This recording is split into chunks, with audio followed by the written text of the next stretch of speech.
Second PUC exam ಅಥವಾ second PUC preparatory exam, ಇದರಲ್ಲಿ ಒಳ್ಳೆ ಸ್ಕೋರ್ ಅಚೀವ್ ಮಾಡಬೇಕು ಅಂತ ಹೇಳಿದ್ರೆ ನಿಮ್ಮ ಹತ್ರ ಸ್ಟಡಿ ಟೈಮ್ ಟೇಬಲ್ ಕೂಡ ಇರಬೇಕು, ಹಾಗೆ ಸ್ಟಡಿ ಪ್ಲಾನ್ ಕೂಡ ಇರಬೇಕು.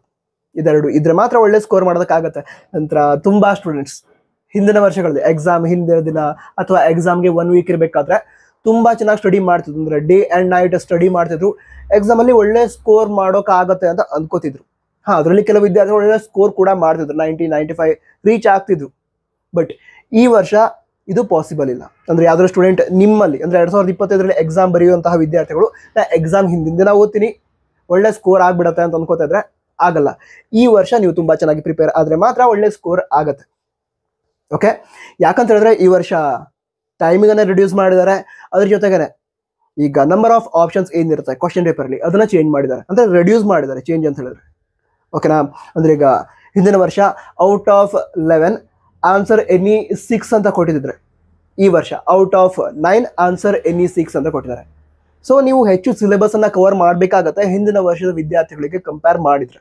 ನೀವು ಕೂಡ ಈಗ ಫಸ್ಟ್ PUCಯಲ್ಲಿ ಲಾಸ್ಟ್ ಮೂಮೆಂಟ್ ಅಲ್ಲಿ ಓದಿ ಒಳ್ಳೆ ಸ್ಕೋರ್ ಮಾಡಾಗಿದೆ ನಾನು ಅಂತ ಅಂದ್ಕೊಳ್ತಾ ಇದ್ರೆ ಈ ವರ್ಷ ಅದು ಸಾಧ್ಯ ಆಗಲ್ಲ. ನೀವು ಕರೆಕ್ಟ್ ಆಗಿ ಸ್ಟಡಿ ಪ್ಲಾನ್ ಇಟ್ಕೊಂಡಿರ್ಬೇಕು, ಆ ಪ್ಲಾನ್ ಅನ್ನ ಎಕ್ಸಿಕ್ಯೂಟ್ ಮಾಡಬೇಕು, ಹಾಗೆ ಒಳ್ಳೆ ಸ್ಕೋರ್ನ ಮಾಡಬೇಕು. ನಾನು ಈಗ ಒಳ್ಳೆ ಸ್ಕೋರ್ ಮಾಡಿಬಿಡ್ತೀನಿ ಅಂತ ಅಂದ್ಕೊಂಡ್ರೆ ಆಗಲ್ಲ. ಲಾಸ್ಟ್ ಮೂಮೆಂಟ್ ಪ್ರಿಪರೇಷನ್ ಈ ವರ್ಷದ ಎಕ್ಸಾಮ್ಗೆ ಸಾಕಾಗಲ್ಲ. ಓಕೆ, ಹಾಗಿದ್ರೆ ಯಾವ್ಯಾವ ವಿದ್ಯಾರ್ಥಿಗಳು ತುಂಬಾ ಚೆನ್ನಾಗಿ ಓದಿ ಒಳ್ಳೆ ಸ್ಕೋರ್ ಮಾಡ್ತೀನಿ ಟಾರ್ಗೆಟ್ ಇಟ್ಕೊಂಡಿದ್ದೀರಾ, ಅಂದ್ರೆ ನೀವು ಸೈನ್ಸ್, ಕಾಮರ್ಸ್, ಆರ್ಟ್ಸ್ ಯಾವುದೇ ಸ್ಟ್ರೀಮರ್ ಸ್ಟಡಿ ಮಾಡ್ತಾ ಇದ್ರೆ ಟಾರ್ಗೆಟ್ ಇಟ್ಕೊಂಡಿದ್ದೀರಾ, ಅವರಿಗೋಸ್ಕರ ಈ ವಿಡಿಯೋನ ಮಾಡ್ತಾ ಇರೋದು. ಸೊ ನೀವು ಸೀರಿಯಸ್ ಆಗಿ ಇದ್ರೆ ಒಳ್ಳೆ ಸ್ಕೋರ್ ಮಾಡಬೇಕು ಅಂತ ನೋಡಿ ನಿಮಗೆ ಇನ್ಫಾರ್ಮೇಶನ್ ಸಿಗುತ್ತೆ. ಮೊದಲಾಗಿ ಸ್ಟಡಿ ಪ್ಲಾನ್ ತುಂಬಾ ಇಂಪಾರ್ಟೆಂಟ್, ಮೇನ್ಲಿ ಈ ಪ್ರಿಪರೇಟರಿ ಎಕ್ಸಾಮ್ಗೆ. ಯಾಕಂತ ಹೇಳಿದ್ರೆ ಈ ಪ್ರಿಪರೇಟರಿ ಎಕ್ಸಾಮ್ ಏನು ಸ್ಟಾರ್ಟ್ ಆಗಿಬಿಡುತ್ತೆ. ಸ್ಟಾರ್ಟ್ ಆದ ನಂತರ ಸ್ಟೂಡೆಂಟ್ಸ್ಗೆ ನಾನು ಏನು ಓದಲಿ, ಯಾವ ಸಿಲೆಬಸ್ ಇಂದ ಸ್ಟಾರ್ಟ್ ಮಾಡಲಿ, ಇಂಪಾರ್ಟೆಂಟ್ ಕ್ವಶನ್ಸ್ ಎಲ್ಲಿಂದ ಹುಡುಕ್ಲಿ, ಈ ರೀತಿ ಕನ್ಫ್ಯೂಷನ್ ಸ್ಟಾರ್ಟ್ ಆಗುತ್ತೆ. ವಿದ್ಯಾರ್ಥಿಗಳಿಗೆ ತುಂಬಾ ಡಿಫಿಕಲ್ಟ್ ಆಗುತ್ತೆ ಈ ಪ್ರಿಪರೇಟರಿ ಎಕ್ಸಾಮ್ಗೆ ಸಿಲೆಬಸ್ ಅನ್ನ ಕವರ್ ಮಾಡೋದಕ್ಕೆ. ಅಂದ್ರೆ ವಿದ್ಯಾರ್ಥಿಗಳಿಗೆ ಫೀಲ್ ಆಗುತ್ತೆ ಅಂತಲ್ಲ, ಆಕ್ಚುಲಿ ಇದು ಡಿಫಿಕಲ್ಟ್ ಕೂಡ ಪ್ರಿಪರೇಟರಿ ಎಕ್ಸಾಮ್ ಟೈಮಲ್ಲಿ ಸಿಲೆಬಸ್ ಅನ್ನ ಕವರ್ ಮಾಡೋದು. ಯಾಕಂತ ಹೇಳಿದ್ರೆ ಈಗ ಡಿಸೆಂಬರ್ ಏನಿದೆ, ಡಿಸೆಂಬರ್ 19ರಿಂದ 22ರವರೆಗೆ ಸೆಕೆಂಡ್ ಟೆಸ್ಟ್ ಸ್ಟಾರ್ಟ್ ಆಗುತ್ತೆ, ಸೆಕೆಂಡ್ ಟೆಸ್ಟ್ ನಡೆಯುತ್ತೆ. ಸೊ ಆ ಸೆಕೆಂಡ್ ಟೆಸ್ಟ್ ಮುಗೀತು ಅಂತ ಹೇಳೋದವಷ್ಟಿಗೆ ಈಗ ಜನವರಿ ಫಸ್ಟ್ ವೀಕಲ್ಲಿ ಪ್ರಿಪರೇಟರಿ ಎಕ್ಸಾಮ್ ಸ್ಟಾರ್ಟ್ ಆಗುತ್ತೆ. ಓಕೆನಾ, ಜನವರಿ 10 ಒಳಗಡೆ ಪ್ರಿಪರೇಟರಿ ಎಕ್ಸಾಮ್ ಸ್ಟಾರ್ಟ್ ಮಾಡ್ತಾರೆ, ಜನವರಿ 20 ಒಳಗಡೆ ಪ್ರಿಪರೇಟರಿ ಎಕ್ಸಾಮ್ ಮುಗಿದು ಹೋಗುತ್ತೆ.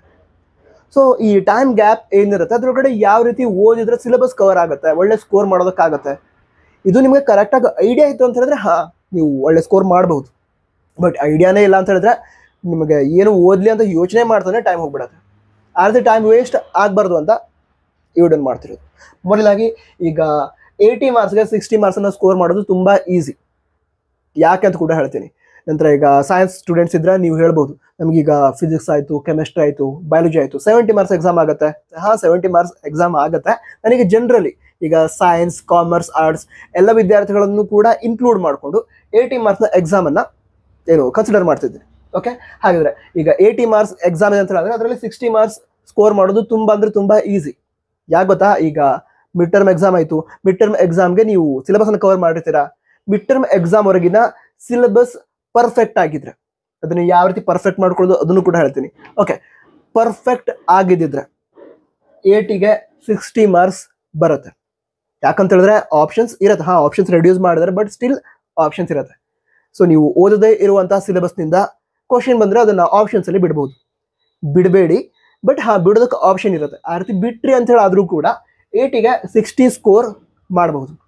ಬಟ್ ಮಿಡ್ ಟರ್ಮ್ ವರೆಗಿನ ಸಿಲೆಬಸ್ 100% ಪರ್ಫೆಕ್ಟ್ ಆಗಿರಬೇಕು. ಅಂದರೆ 1 ಮಾರ್ಕಲ್ಲೂ ಕೂಡ ಮಾರ್ಕ್ಸ್ ಕಟ್ ಆಗಬಾರ್ದು, 2 ಮಾರ್ಕಲ್ಲೂ ಕಟ್ ಆಗಬಾರ್ದು, ಲಾಂಗ್ ಆನ್ಸರ್ಸ್ ರಿಲೇಟೆಡ್ ಕ್ವಶನ್ ಇದ್ರೆ ಅದರಲ್ಲೂ ಕೂಡ ಮಾರ್ಕ್ಸ್ ಕಟ್ ಆಗಬಾರ್ದು. ಆ ರೀತಿ ಪ್ರಿಪರೇಷನ್ ನಡೆಸಿದ್ರೆ 80ಗೆ 60 ಮಾರ್ಕ್ಸ್ ಮಿಡ್ ಟರ್ಮ್ ವರೆಗಿನ ಸಿಲೆಬಸ್ ಏನಿದೆ ಅದರಿಂದನೇ ನೀವು ಸ್ಕೋರ್ ಮಾಡಬಹುದು. ಬಟ್ ನೀವು ಅದಕ್ಕಿಂತ ಜಾಸ್ತಿ ಓದಿರ್ತೀರಾ ಈ ಡಿಸೆಂಬರ್ ಎಂಡ್ವರೆಗೆ.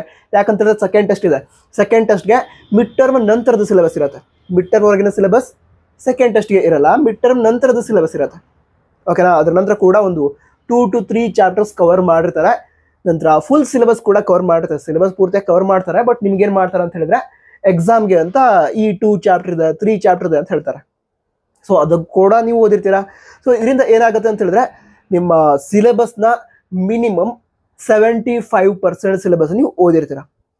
ಸೊ ಈ ಸೆಕೆಂಡ್ ಟೆಸ್ಟ್ ಮುಗಿಯೋವರೆಗೆ ನಿಮ್ಮ 75% ಸಿಲೆಬಸ್ ಕವರ್ ಆಗಿದ್ರೆ ನೀವು ಈಸಿಯಾಗಿ 80ಗೆ 75 ಸ್ಕೋರ್ ಮಾಡಬಹುದು. ಅಂದರೆ ಕೇವಲ 75% ಸಿಲೆಬಸನ್ನು ಕವರ್ ಮಾಡಿಬಿಟ್ರೆ ಸಾಕಾಗಲ್ಲ. ಅದು ಯಾವ ರೀತಿ ಅಂತ ಕೂಡ ಹೇಳ್ತೀನಿ. ಯಾವ ರೀತಿ ಅಂತ ಹೇಳಿದ್ರೆ, ಈಗ 75% ಸಿಲೆಬಸ್ ಪೂರ್ತಿಯಾಗಿ ಓದಿ ಮುಗಿಸಿದ್ರಿ ಅಂದರೆ ಆ ಚಾಪ್ಟರಿಂದ ಯಾವುದೇ ಕ್ವಶನ್ ಕೇಳಿದ್ರು ಕೂಡ ನಿಮ್ಗೆ ಆನ್ಸರ್ ಮಾಡೋದಕ್ಕಾಗತ್ತೆ. ಅಷ್ಟು ನೀವು ಪ್ರಿಪೇರ್ ಆದ ನಂತರ ಬಾಕಿಗಳಿರುವಂಥ ಸಿಲೆಬಸ್ ಏನಿದೆ ಅಂದರೆ ಮತ್ತೊಂದು 2-3 ಚಾಪ್ಟರ್ ಇದೆ ಅಂತ ಅಂದ್ಕೊಳ್ಳೋಣ. ಯಾವೊಂದು 2-3 ಚಾಪ್ಟರ್ ಇದೆ ಅಂತ ಹೇಳಿದ್ರೆ ಅದರಿಂದ 1 ಮಾರ್ಕ್ ಕ್ವಶನ್ ಏನೇನು ಬರುತ್ತೆ ಅದನ್ನ ತಿಳಿದುಕೊಳ್ಳಿ. ಅದು ಯಾವ ರೀತಿ ಗೊತ್ತಾಗುತ್ತೆ, ಒಂದು ಚಾಪ್ಟರ್ನ ಒಮ್ಮೆ ಓದ್ಬಿಟ್ರೆ ಈಗ ಲಾಂಗ್ ಆನ್ಸರ್ಸ್ ರಿಲೇಟೆಡ್ ಕ್ವಶನ್ಸನ್ನ ನೀವು ಜಾಸ್ತಿ ಪ್ರಾಕ್ಟೀಸ್ ಮಾಡಬೇಕಾಗುತ್ತೆ. ಬಟ್ 1 ಮಾರ್ಕ್ ಕ್ವಶನ್ ರಿಲೇಟೆಡ್ ನಿಮಗೆ ಆ ಕಾನ್ಸೆಪ್ಟ್ ಅರ್ಥ ಆಗಿದ್ರೆ ಆನ್ಸರ್ನ ಮಾರ್ಕ್ ಮಾಡ್ಬೋದು. ಅಂದರೆ ಈ ಒಂದು ಮಲ್ಟಿಪಲ್ ಚಾಯ್ಸ್ ಕ್ವಶನ್ ಅಥವಾ ಫಿಲ್ ಇನ್ ದ ಬ್ಲಾಂಕ್ ಅದರೊಳಗಡೆ ಬರುವಂತಹ ಕ್ವಶನ್ಸನ್ನು ನೀವು ಕರೆಕ್ಟಾಗಿ ಆನ್ಸರ್ ಮಾಡ್ಬೋದು ಕಾನ್ಸೆಪ್ಟ್ ಗೊತ್ತಿದ್ರೆ. ಸೊ ನೀವೇನು ಮಾಡಬೇಕು ಅಂತ ಹೇಳಿದ್ರೆ, ಪ್ರಿಪ್ರೇಟರಿ ಎಕ್ಸಾಮ್ ಸ್ಟಾರ್ಟ್ ಆಗೋ ಮೊದಲು ಪ್ರತಿದಿನ ಈ ಮಿಡ್ ಟರ್ಮ್ ವರೆಗಿನ ಸಿಲೆಬಸ್ ಏನಿದೆ ಅದರ ಪ್ರಿಪ್ರೇಷನ್ ಮಾಡೋದಕ್ಕೆ ಅಥವಾ ಅದನ್ನು ರಿವಿಷನ್ ಮಾಡೋದಕ್ಕೆ 2 hours ಇಟ್ಕೊಳ್ಳಿ. ಪ್ರತಿದಿನ 2 hours ಇಟ್ಕೊಳ್ಳಿ. ಆ 2 hours ನೀವೇನು ಮಾಡಬೇಕು ಅಂತ ಹೇಳಿದ್ರೆ, ಈಗ ಯಾವುದೋ ಒಂದು ಚಾಪ್ಟರ್ ಮಿಡ್ ಟರ್ಮ್ ಎಕ್ಸಾಮ್ ಓದಾಗಿದೆ, ಓಕೆ, ಯಾವುದೋ ಒಂದು ಸಬ್ಜೆಕ್ಟ್ನ ಫಸ್ಟ್ ಚಾಪ್ಟರ್ ಮಿಡ್ ಟರ್ಮ್ ಎಕ್ಸಾಮ್ಗೆ ಇದ್ದೇ ಇರುತ್ತೆ. ಸೊ ಆ ಫಸ್ಟ್ ಚಾಪ್ಟರ್ ತೆಗೆದುಕೊಳ್ಳಿ, ಅದನ್ನು ಓದಿ. ಅದರ ನಂತರ ಅದರಿಂದ ಮಿಡ್ ಟರ್ಮ್ ಎಕ್ಸಾಮ್ಗೆ ಬಂದಿರುವಂಥ ಕ್ವಶನ್ಸ್ ಗೊತ್ತಿರುತ್ತೆ ನಿಮಗೆ. ಅದಂತರ ಫಸ್ಟ್ ಟೆಸ್ಟ್ಗೆ ಬಂದಿರುವಂಥ ಕ್ವಶನ್ ಗೊತ್ತಿರುತ್ತೆ. ಸೊ ಆ ಚಾಪ್ಟರ್ ಒಮ್ಮೆ ಓದಿದ ನಂತರ ಆ ಕ್ವಶನ್ಗಳು ಏನಿತ್ತು ಅದನ್ನು ಲಿಸ್ಟ್ ಮಾಡಿಕೊಂಡು ಅದಕ್ಕೆ ನೋಡದೆ ಆನ್ಸರ್ ಮಾಡಿ. ಪ್ರತಿದಿನ ನೀವು ಬೇಕಾದ್ರೆ ಒಂದು ಸಬ್ಜೆಕ್ಟ್ ತೆಗೆದುಕೊಳ್ಳಿ. ಅಂದರೆ ಈಗ ಫಸ್ಟ್ ಡೇ ಇವತ್ತು ಒಂದು ಸಬ್ಜೆಕ್ಟ್ ತೆಗೆದುಕೊಂಡ್ರಿ, 2 hours ಅದಕ್ಕೆ ಇನ್ವೆಸ್ಟ್ ಮಾಡಿ ರಿವಿಷನ್ ಮಾಡ್ಕೊಂಡ್ರಿ. ನೆಕ್ಸ್ಟ್ ಡೇ ಮತ್ತೊಂದು ಸಬ್ಜೆಕ್ಟ್ನ ಫಸ್ಟ್ ಚಾಪ್ಟರ್ ತೆಗೆದುಕೊಂಡ್ರಿ, ಅದನ್ನು ರಿವಿಷನ್ ಮಾಡಿದ್ರಿ 2 hours. ಈ ರೀತಿ ಪ್ರತಿದಿನ ಸಬ್ಜೆಕ್ಟ್ ಚೇಂಜ್ ಮಾಡ್ತಾ ಅಂದರೆ ಅಲ್ಟರ್ನೇಟಿವ್ಲಿ 6 ಸಬ್ಜೆಕ್ಟ್ಸ್ ಮುಗಿದ ನಂತರ ಮತ್ತು 7th ಡೇ ಫಸ್ಟ್ ಸಬ್ಜೆಕ್ಟ್ನ ಮತ್ತೊಂದು ಚಾಪ್ಟರ್ ತೆಗೆದುಕೊಳ್ತೀರಾ. ಈ ರೀತಿ ಚಾಪ್ಟರ್ನ ಕವರ್ ಮಾಡ್ತಾ ಹೋಗಿ, ರಿವಿಷನ್ ಮಾಡ್ತಾ ಹೋಗಿ, ನಂತರ ಬರೆದು ಪ್ರಾಕ್ಟೀಸ್ ಮಾಡಿ. ಜಸ್ಟ್ ಓದ್ಕೊಂಡ್ರೆ ಸಾಕಾಗಲ್ಲ. ಈಗ ಕೆಲವು ಸಬ್ಜೆಕ್ಟ್ನ ವಿದ್ಯಾರ್ಥಿಗಳು ಮಾಡ್ತಾರೆ, ನಾನು ಜಸ್ಟ್ ಓದ್ಕೊಂಡ್ಬಿಡ್ತೀನಿ ಸಾಕು ಅರ್ಥ ಅಂದ್ಕೊಂಡ್ಬರ್ತಾರೆ. ಆ ರೀತಿ ಮಾಡಬೇಡಿ, ಬರೆದು ಪ್ರಾಕ್ಟೀಸ್ ಮಾಡಿ ಪರ್ ಡೇ 2 hours. ಇದರ ಚಾಲೆಂಜ್ ಆಗಿ ಕೂಡ ತೆಗೆದುಕೊಳ್ಳಿ. ಅಂದರೆ ನಾನು ಡಿಸೆಂಬರ್ವರೆಗೆ ಇದನ್ನು ಮಾಡ್ತೀನಿ. ಸೊ ಯಾವ್ಯಾವ ವಿದ್ಯಾರ್ಥಿಗಳು ಈ ಒಂದು ಚಾಲೆಂಜನ್ನು ತೆಗೆದುಕೊಳ್ತೀರಿ, 2 hours ಚಾಲೆಂಜ್ ಅಂದರೆ ಪರ್ ಡೇ ರಿವಿಷನ್ ಮಾಡೋದು, 2 hours ರಿವಿಷನ್ ಮಾಡೋದು. ಸೊ ಅವರು ಕಮೆಂಟ್ ಬಾಕ್ಸಲ್ಲಿ ಕಮೆಂಟ್ ಮಾಡಿ ತಿಳಿಸಿ, ಐ ಎಕ್ಸೆಪ್ಟ್ ದಿಸ್ ಚಾಲೆಂಜ್ ಅಂತ. ನಂತರ ಅದನ್ನು ಅಚೀವ್ ಕೂಡ ಮಾಡಿ. ಅಂದರೆ ಪ್ರತಿದಿನ ಸಾಲ್ವ್ ಮಾಡಿ. ಇದರಿಂದ ಎಕ್ಸಾಮಲ್ಲಿ ನಿಮಗೆ ಗೊತ್ತಾಗುತ್ತೆ ಈ ಪ್ರಿಪ್ರೇಷನಿಂದ ರಿಸಲ್ಟ್ ಎಷ್ಟು ಸಿಗುತ್ತೆ ನಿಮಗೆ ಅಂತ. ಸೆಕೆಂಡ್ ಟೆಸ್ಟಲ್ಲೂ ಗೊತ್ತಾಗುತ್ತೆ, ಪ್ರಿಪ್ರೇಟರಿ ಎಕ್ಸಾಮಲ್ಲೂ ಗೊತ್ತಾಗುತ್ತೆ. ಮತ್ತೊಂದು ವಿಷಯ ನಿಮ್ಗೆ ಹೇಳ್ತೀನಿ, ನೀವೀಗ ಈ ಪ್ರಿಪ್ರೇಟರಿ ಎಕ್ಸಾಮ್ ಏನಿದೆ ಇದರಲ್ಲಿ ಔಟ್ ಆಫ್ 80 75 ಸ್ಕೋರ್ ಮಾಡಿದರೆ, ಓಕೆ, ಔಟ್ ಆಫ್ 80 71 or 72ನೇ ಸ್ಕೋರ್ ಮಾಡಿದ್ರೆ ಅಂದ್ಕೊಳ್ಳೋಣ. ನೀವು ಮತ್ತೊಂದು ಸ್ವಲ್ಪ ಎಫರ್ಟ್ ಹಾಕಿದರೆ ಸೆಕೆಂಡ್ PUC ಬೋರ್ಡ್ ಎಕ್ಸಾಮಲ್ಲಿ ನಿಮ್ಮ ಪರ್ಸೆಂಟೇಜ್ 95+ ಆಗೇ ಆಗುತ್ತೆ. ನೀವು ಈಸಿಯಾಗಿ 95+ ಸ್ಕೋರ್ ಮಾಡ್ತೀರಾ. ನಿಮ್ಗೆ ಅನ್ಸುತ್ತೆ ಅಲ್ವಾ ಇದನ್ನು ಅಚೀವ್ ಮಾಡ್ಬೋದು ಅಂತ? ಆಗಲ್ವಾ? ಡೈಲಿ 2 hours ನೀವು ಪ್ರಿಪ್ರೇಷನ್ ಮಾಡ್ತಾ ಹೋದರೆ, ನೀವೀಗ ಡೈಲಿ ಏನು ಮಾಡ್ತೀರಾ, ಟೈಮ್ ಪಾಸ್ಗೋಸ್ಕರ ಅಂತ ವೀಡಿಯೋಸ್ ನೋಡ್ತಾ ಇರ್ತೀರಾ, ಓಕೆನಾ? ಸೊ ಆ ವೀಡಿಯೋಸನ್ನು ನೋಡೋದನ್ನು ನೀವು ರಿಡ್ಯೂಸ್ ಮಾಡಿದ್ರೆ ಅಥವಾ ಸ್ಟಾಪ್ ಮಾಡಿ ಸ್ಟಡಿಗೋಸ್ಕರ ಇನ್ವೆಸ್ಟ್ ಮಾಡಿದರೆ, ನೀವೀಗ ಹೇಳ್ತಿರ್ತೀರ ನಮಗೆ ಎಂಟರ್ಟೈನ್ಮೆಂಟ್ಗೋಸ್ಕರ ನೋಡ್ತೀವಿ, ಟೈಮ್ ಪಾಸ್ ಮಾಡ್ತೀವಿ ಅಂತ. ಟೈಮ್ ಪಾಸ್ ಆಗ್ತಾ ಇರಲ್ಲ, ಟೈಮ್ ವೇಸ್ಟ್ ಆಗ್ತಾ ಇರುತ್ತೆ. ಆ ವೇಸ್ಟ್ ಆಗ್ತಿರುವಂಥ ಟೈಮನ್ನು ನೀವು ಸ್ಟಡಿಗೋಸ್ಕರ ಇನ್ವೆಸ್ಟ್ ಮಾಡಿಬಿಟ್ರೆ ಎವ್ರಿ ಡೇ 2 hours ನಿಮ್ಮ ಪ್ರಿಪ್ರೇಷನ್ ಇಷ್ಟು ಚೆನ್ನಾಗಿ ಆಗುತ್ತೆ ಅಂತ ಹೇಳಿದ್ರೆ, ನಿಮ್ಮ ಕಾಲೇಜ್ನ ಟಾಪರ್ ಏನಿರ್ತಾರೆ ಅವ್ರಿಗಿಂತ ಚೆನ್ನಾಗಿ ನೀವು ಎಕ್ಸಾಮ್ ಬರೀತೀರಾ.